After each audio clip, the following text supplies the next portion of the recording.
Educação à distância, mudando realidades.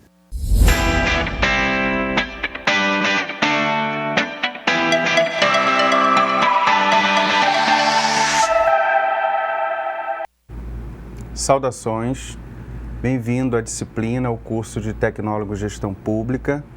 Trabalhamos a disciplina Políticas Públicas e Desenvolvimento Regional. Nesta unidade 3, falaremos sobre desenvolvimento. Nas primeiras unidades, a 1 e 2, falamos sobre políticas públicas. Nessa 3, trataremos sobre o conceito de desenvolvimento econômico. Nesta unidade, falaremos sobre o desenvolvimento econômico, suas correntes teóricas no mundo e na América Latina. O objetivo é que, ao final desta unidade, você possa descrever o desenvolvimento teórico clássico acerca do tema, descrever aspectos teóricos latino-americanos de desenvolvimento, reconhecer as teorias contemporâneas sobre desenvolvimento regional e reconhecer aspectos teóricos do desenvolvimento sustentável. Começaremos falando sobre as principais correntes teóricas clássicas, para que vocês conheçam quando que começaram a discutir essa questão de desenvolvimento. Antes, só existia pensamento sobre crescimento econômico. Questões ambientais e sociais eram negligenciadas, não eram nem enxergadas, nem imaginadas pelos teóricos clássicos. Eles pensavam só sobre crescimento econômico, sobre riqueza e acumulação de riqueza. Então, esse estudo começou com os fisiocratas, no século XVIII. Os fisiocratas eram vinculados à natureza. Eles consideravam a agricultura como base da economia, contraponto aos mercantilistas. Então, considerar a agricultura como base da economia é válido sim, porque dali tudo se produz. Mas a distribuição e a comercialização dessa produção era feita pelos mercantilistas, que acreditavam que essa comercialização, essa globalização, ela era fundamental, tanto quanto a produção.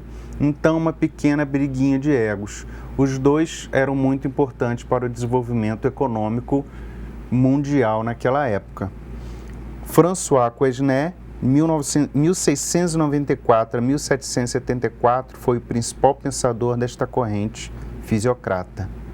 Os pensadores clássicos após a fisiocracia, ainda no século XVIII, tinham uma preocupação com a qualidade de vida da população. Começaram a pensar na qualidade de vida da população, na melhoria da qualidade de vida através do aumento do acúmulo de riquezas. Os principais pensadores dessa corrente foram Adam Smith, Thomas Malthus, Davi Ricardo e John Stuart Mill. A visão de Adam Smith, ele destaca que a riqueza das nações é determinada pela produtividade do trabalho. Foi o economista mais influente da época e seus estudos são considerados até hoje nas teorias econômicas. A visão de Davi Ricardo destaca que o grande problema do crescimento econômico estava na agricultura, incapaz de produzir alimentos baratos para o consumo dos trabalhadores. Levava ao aumento dos salários e demais recursos para aquisição de bens de consumo e meios de produção. Assim como Adam Smith, essa primeira corrente teórica clássica da economia, ela é toda liberal. Ela não acredita no poder de regulação do Estado na economia. Ela acha que o próprio funcionamento do mercado por si só trará regulação, vai regular as relações econômicas e sociais, gerando riqueza e distribuindo essa riqueza de acordo com a atividade econômica de cada um. Todos eles pensavam nisso. O Adam Smith é responsável por essa liberdade econômica, ele é defensor dessa liberdade econômica, de maneira que a mão invisível do mercado, a mão livre do mercado, vai regular toda essa questão social e econômica da sociedade. E o Davi Ricardo destaca que esse crescimento econômico que estava na agricultura era incapaz de produzir alimentos baratos para todos os trabalhadores, porque o custo de produção era sempre muito alto. Levava ao aumento de salários e determinados recursos para aquisição de bens e consumos e meios de produção. Na visão de John Stuart Mill, ele ressalta a preocupação com a estagnação da economia. Ele defendia o progresso técnico, que o ritmo desse progresso fosse superior ao crescimento demográfico. Então você tem uma produção primária de produtos sem qualificação técnica alguma, sem melhoramento, sem aperfeiçoamento algum nos produtos e uma população crescendo. Então os pensadores começam a se preocupar com a geração de emprego, com a produtividade frente ao crescimento populacional, que ia aumentar a sua necessidade por produtos que uma agricultura primária arcaica não ia conseguir acompanhar. Então, esse teórico, John Stuart Mill, ele defendia o progresso técnico e que o ritmo desse progresso para aumentar a produtividade, não só aumentar a produtividade para atender a demanda, mas também para gerar trabalho, absorvendo essa mão de obra crescente com o aumento populacional. Na visão de Thomas Malthus, ele defendia a necessidade de controle populacional. Lá atrás, no século XVIII, já se falava em controle populacional, coisa que tem sido falada em todo o terceiro mundo, desde aqui no século XX, desde o desenvolvimento aí dos regimes democráticos, a partir dos anos 80, 90, que se fala muito sobre controle populacional, controle de natalidade, e até hoje nós não conseguimos. Reduzimos muito, sim, a nossa taxa de natalidade, porém ainda não conseguimos resultados que melhorassem a nossa qualidade de vida. Então, Thomas Malthus defendia a necessidade de controle populacional, alertava que a população aumentaria no ritmo maior que a capacidade da economia produzir alimentos e destaca que a grande questão do desenvolvimento é conciliar crescimento com distribuição. Senão você vai ter uma produção destinada a uma camada pequena da sociedade e uma massa populacional passando por necessidades básicas como alimento. Isso certamente não é o caminho para uma nação que quer ser desenvolvida, minimamente desenvolvida. Na visão de Karl Marx, ele confrontava as ideias liberais, ele não acreditava na mão invisível do mercado. Ele não acreditava que o mercado, as relações econômicas sem a regulação do Estado, iria suprir todas as necessidades da população. Exatamente o que aconteceu. Então, nesse confronto às ideias liberais, ele defende que o conflito distributivo se daria na relação entre o capital e o trabalho, na exploração do trabalhador pelo capitalista. Justamente o que aconteceu na primeira Revolução Industrial na Inglaterra, quando homens, idosos, crianças e mulheres eram arduamente exploradas pelos donos das fábricas, quando começaram os movimentos sociais por sobrevivência e dignidade humana. Movimentos estes que levaram a todo mundo a fazer seus movimentos sociais, a fazer os seus movimentos organizados, a fazer suas revoluções por melhores condições de vida e de trabalho. A teoria clássica da localização. Thunen foi o fundador dessa teoria ainda no século XVIII. Ele constrói um modelo para explicar as diferenças regionais, baseado na renda da terra, na qualidade da terra e nos custos de transporte. Então percebam que tudo que estudamos hoje sobre questões de logística, sobre o que investir numa determinada região, aquela região a terra é muito boa para plantio, vamos investir em agricultura. Aquela outra região tem muito minério de ferro, vamos investir na extração desse minério de ferro. Naquela outra região tem muitos metais, vamos investir na extração mineral, no garimpo. Aquela região ela tem muita água, vamos investir numa hidrelétrica. Aquela região ela tem muita gente e tem uma logística facilitada próximo a porto, então aqui é bom para a gente investir numa indústria. Então todos esses estudos sobre essas questões regionais, a renda da terra, a qualidade da terra, os custos de transporte, capacidade de escoamento, o custo desse escoamento, tudo isso já tinha sido pensado desde o século XVIII, com as teorias clássicas da localização. Teorias do crescimento econômico, já no século XX, Alfred Marshall, Organização Industrial, Divisão do Trabalho, século XIX, perdão. Divisão do Trabalho, Economias de Escala, Investimentos em Infraestrutura, introduziu a noção dos distritos industriais. Todo o nosso estudo de desenvolvimento regional, ele vai ser pautado nos distritos industriais, nessa ideia dos distritos industriais, dos parques tecnológicos, dos arranjos produtivos locais. Toda essa questão científica na administração da produção foi pensada por Alfred Marshall, na organização industrial, na divisão social do trabalho, no investimento em infraestrutura, na introdução dos distritos industriais. Schumpeter, na sua teoria do crescimento econômico, destacava a inovação. Explicava que o desenvolvimento econômico a partir do papel inovador dos empresários. Ele centrava seus estudos no empresário inovador como indutor ao desenvolvimento e pregava o Estado mínimo, pregava a não regulação da economia pelo Estado. Focava seus estudos no papel do empresário inovador, não daquele empresário administrativo que faz a fábrica funcionar, e sim naquele empresário empreendedor que tem aquela ideia inovadora que vai mudar, vai quebrar todo o sistema atual e em um curto ou longo período de tempo vai ter ganhos absurdos, o que nós entendemos hoje como startups.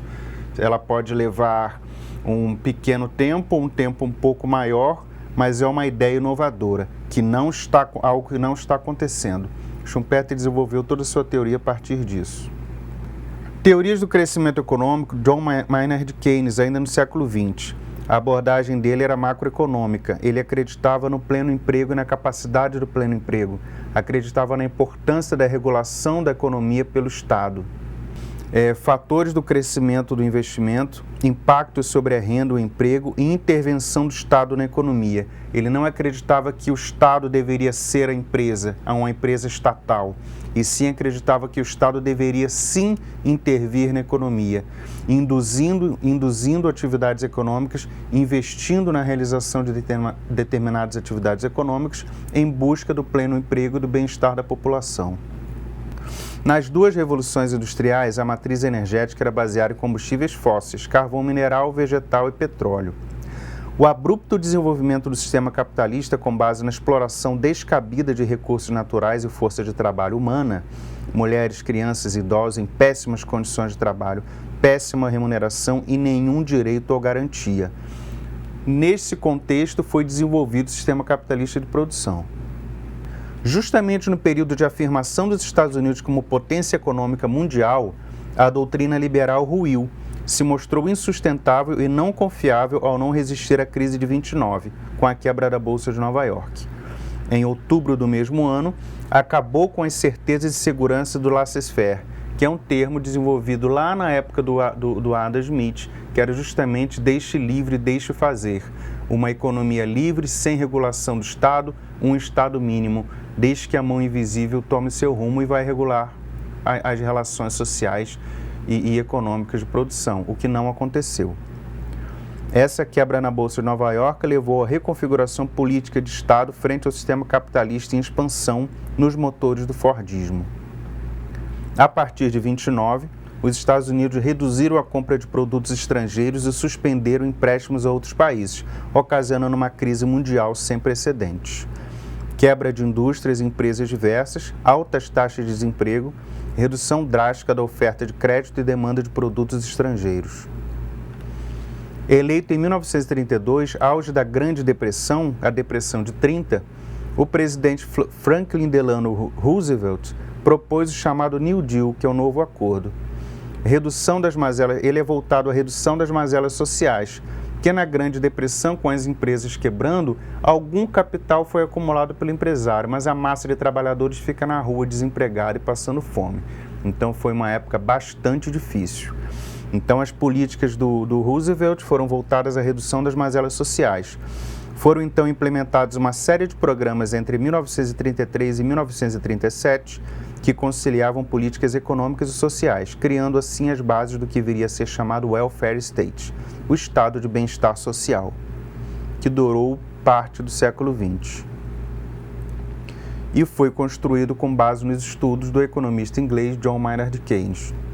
Tais medidas são influenciadas pelos estudos do economista inglês John Maynard Keynes, dedicado à busca pelo pleno emprego por meio da indispensável regulação do mercado pelo Estado, única forma de se garantir crescimento econômico com equidade social ou, pelo menos, justiça social.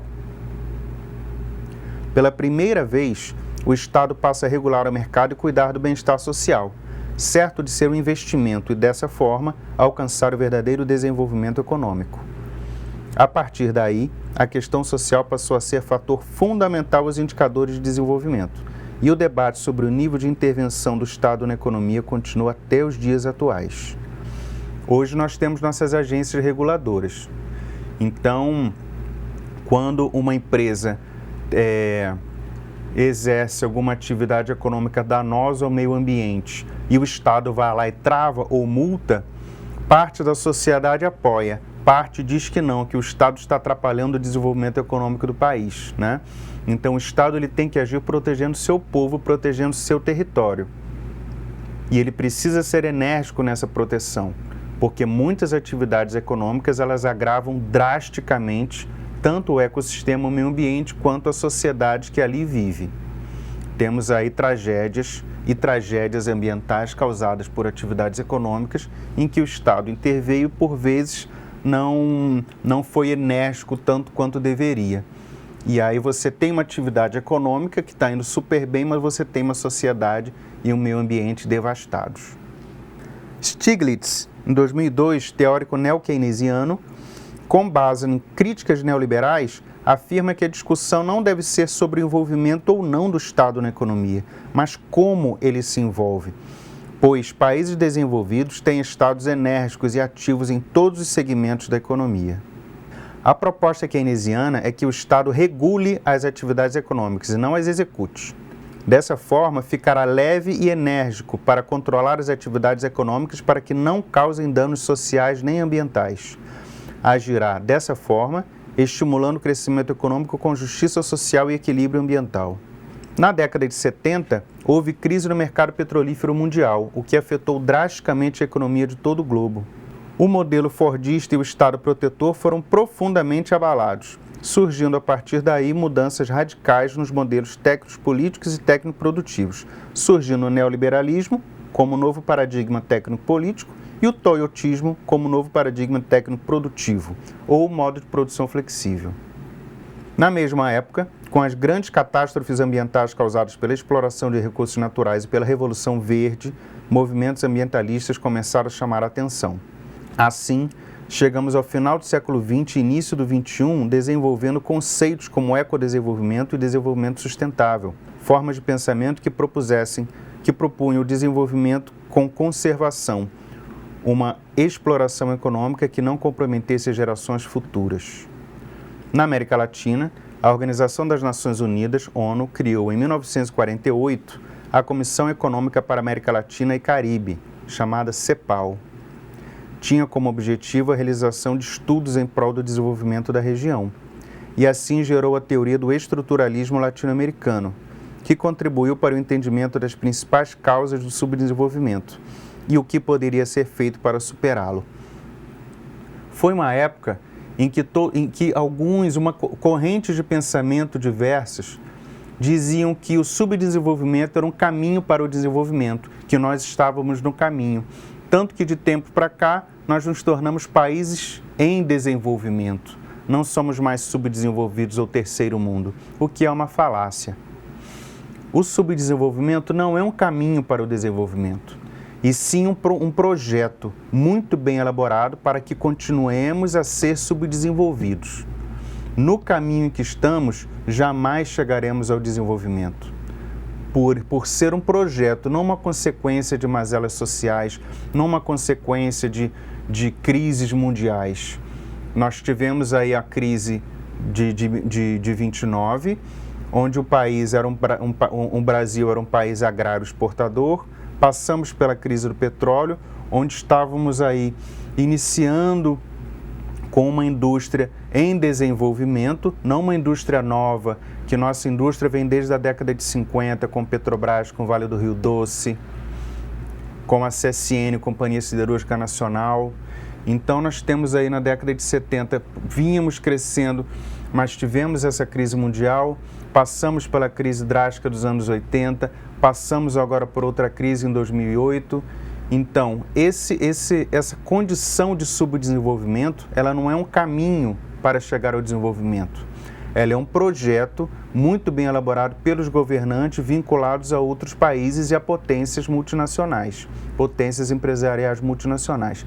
Isso que foi estudado por esta escola de pensamento, que é fundada no Chile, em Santiago do Chile, cujos maiores protagonistas foram o brasileiro Celso Furtado e o argentino Raul Prebisch, que criaram e desenvolveram a teoria do estruturalismo latino-americano, onde concluíram que o nosso problema de subdesenvolvimento ele é estrutural, ele está na estrutura de formação de nosso continente, na estrutura da formação de nosso continente. Sobre as abordagens teóricas recentes do desenvolvimento regional, elementos comuns de desenvolvimento estão presentes em todos os estudos desenvolvidos. Refere-se a um processo de mudança estrutural localizado, responsabilidade fundamental à sociedade regional, inclui a dinamização socioeconômica associada à melhoria da qualidade de vida de sua população. Esta parte nós utilizamos como referência a obra de Dalla Brida, de 2010. Com a chegada do toyotismo, desenvolveram-se por todo o mundo estudos sobre estruturas produtivas como distritos industriais, clusters, sistemas produtivos locais, regionais e territoriais. Uma rearticulação do sistema flexibilizando a produção, a menos tecnológica, e as relações de trabalho, terceirização dos serviços da produção, mantendo controle sobre a tecnologia de ponta. Então você tem distritos em que a pequena tecnologia, o baixo uso de tecnologia e o trabalho, eles são terceirizados e flexibilizados. Determinadas peças que eu preciso para a minha produção, uma outra empresa pode construir, uma outra microindústria pode construir. A mão de obra, a parte de limpeza, a parte de segurança, a parte de transporte, eu terceirizo para diminuir meus encargos sociais. Mas a alta tecnologia, a tecnologia de ponta, não. Ela permanece presa, ela permanece aqui, fechada, para não ser distribuída e flexibilizada. É como se escolhessem quais regiões serão desenvolvidas e quais não. Ou qual é o nível de desenvolvimento que eu quero para a região A ou para a região B. Essas decisões são tomadas pelas grandes multinacionais detentoras da tecnologia, junto com os governos dessas nações menos desenvolvidas. Autores italianos se debruçavam na teoria de Marshall sobre os distritos industriais. Os estudos sobre a obra de Schumpeter se deram por autores chamados neo-schumpeterianos, defensores da economia evolucionária, a influência da inovação no desenvolvimento econômico, meios inovadores, sistemas nacionais ou regionais de inovação. Regiões caracterizadas por possuir capital de conhecimento técnico e tecnológico associado à produção local, possuir uma rede de troca, um fluxo de conhecimento, possuir objetivos estratégicos de atuação convergentes, possuir recursos materiais e humanos, instituições financeiras, de prestação de serviços, de pesquisa, administração pública e outras. Integração às redes internacionais de mercado e às informações tecnológicas. Alto grau de interação com o sistema político institucional de seu país. Todos esses componentes fundamentais a um desenvolvimento regional, seja ele local ou regional. Só que quando você fala em alto grau de integração com o sistema político institucional de seu país, você volta lá nas políticas públicas e lembra das forças de pressão. Se eu tenho uma relação boa com a gestão política institucional do meu país, eu consigo pressioná-los para que executem políticas públicas que me favoreçam, no caso, a empresa ou as empresas participantes daqueles distritos industriais. Clusters, ou sistemas produtivos locais ou regionais, são formas de organização da produção baseadas na divisão do trabalho entre as empresas e a criação do sistema de intercâmbios locais, que resultam no aumento da produtividade e no crescimento da economia. Espaços de compartilhamento, vejam bem, pessoal, espaços de compartilhamento onde as empresas se especializam em subprodutos e ou subserviços necessários às atividades produtivas de outras. Logo, se dedicando apenas ao que são especializadas, tornam-se mais produtivas. Então você tem empresas, indústrias ali de um porte maior que precisam de subprodutos. Se ela for produzir tudo, vai desgastar, ela vai ficar pesada, ela quer ficar mais leve, ela quer ficar mais produtiva. Então ela, em vez de ficar sozinha no local, ela organiza um distrito, um aglomerado de empresas que vão produzir subprodutos que ela precisa, as outras os subserviços que ela precisa, para que ela se especialize no seu produto principal. Então você tem diversas empresas especializadas, todas elas com uma maior produtividade e agindo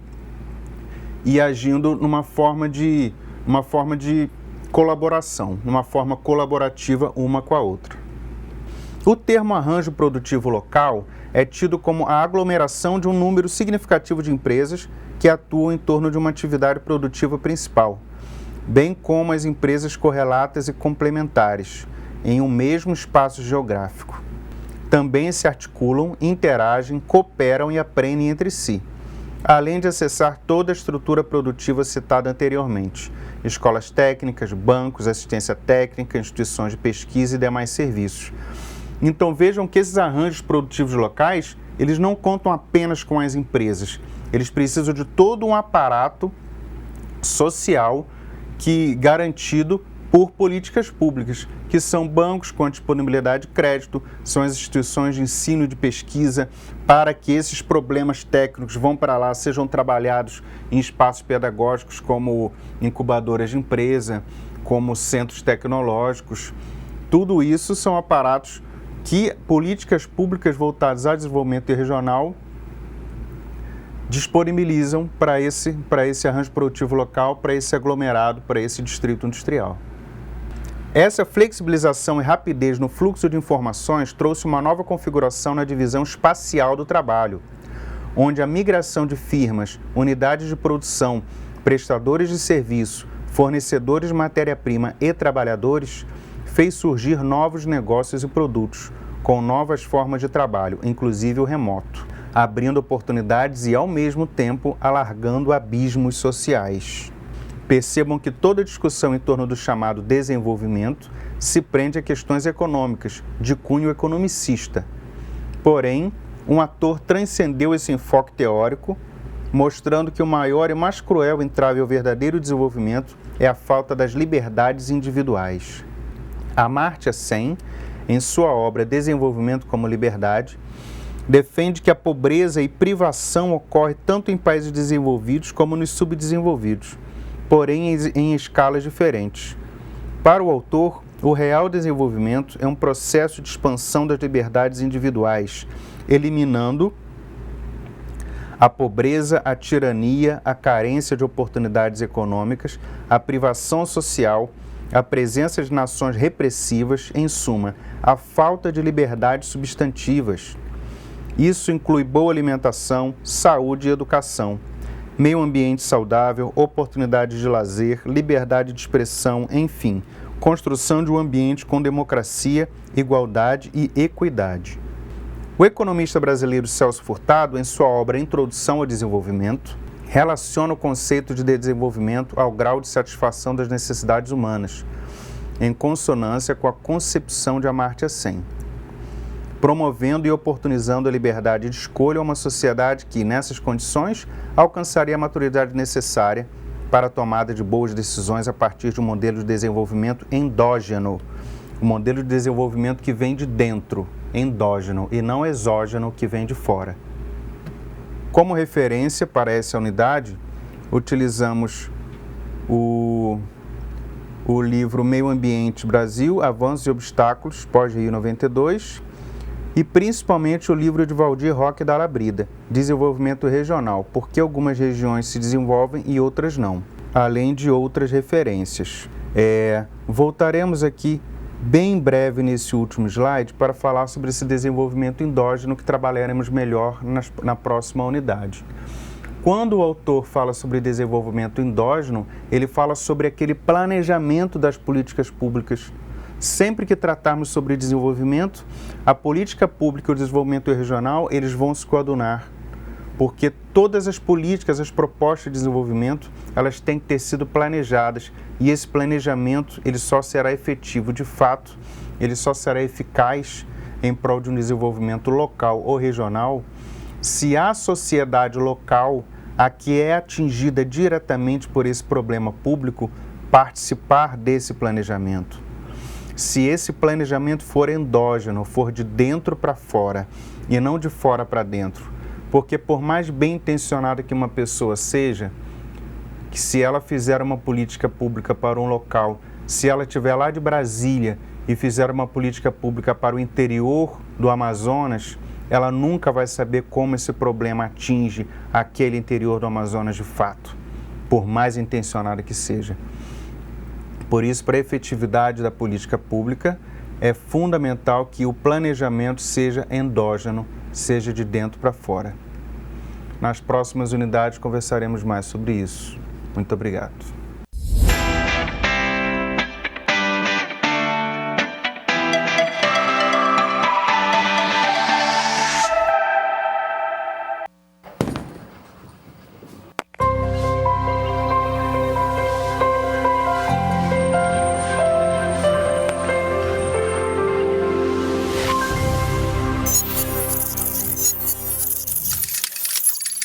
Educação à distância, mudando realidades.